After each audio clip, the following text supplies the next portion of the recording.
গতকাল ছিল 15th August মানে স্বাধীনতা দিবস। আর বরমশাই বলেই দিয়েছিল নিরামিষ রান্না করলে আমি কিন্তু খাবো না, তুমি খাও। কি করব, তার জন্য বাজার থেকে গিয়ে আমাকে ঝটপট চিকেন কিনে আনতে হলো। আর এদিকে হাফ কাজ করে গেছিলাম, পেঁয়াজগুলো কেটে রেখে গেছিলাম, আলুটাও কেটে রেখে গেছিলাম।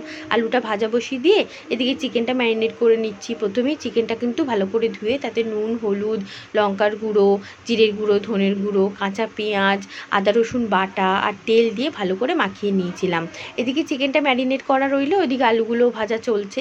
কি করব বলো, বাজার থেকে এসে রান্না করতে না একদম ভাল লাগে না। আগের দিন বাজার করে রাখলে খুব ভাল লাগে, তার মধ্যে খুব খিদেও পেয়েছিল। কি করব, ওই জন্য চটপট একটু ম্যাগি বানিয়ে নিলাম। এত গরম গরম ম্যাগি খেয়েছি, কালকে আমার জিভটাই পুড়ে গেছে জানো।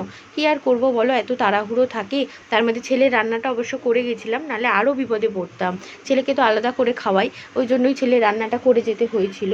কি করব বলো, এরপরে দেখো আমি তেল গরম করে তারপরে কিন্তু গোটা গরম মশলা ফোড়ন দিয়ে কিছুটা কাঁচা পেঁয়াজ ভেজে তারপরে কিন্তু ম্যারিনেট করা চিকেনটা দিয়ে দিয়েছিলাম, আর টমেটো কুচিও দিয়েছিলাম।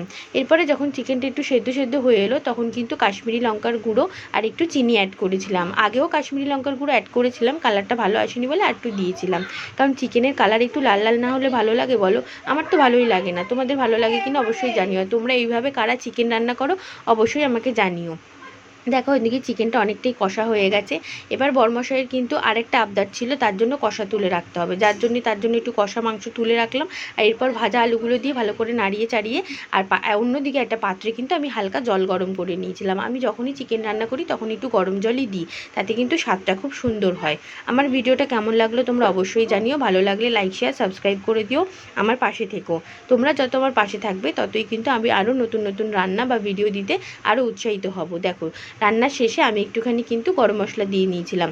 একটা কথা তোমাদের বলতেই ভুলে গেছিলাম, ফোড়নে কিন্তু আমি তেজপাতাও দিয়েছিলাম। তেজপাতাগুলো কেউ খেতে চায় না বলে ওই জন্য আমি আগেই তুলে নিয়েছি। দেখো আমার ছেলে চেল্লাচ্ছে। আজকের জন্য এটুকুই, টাটা।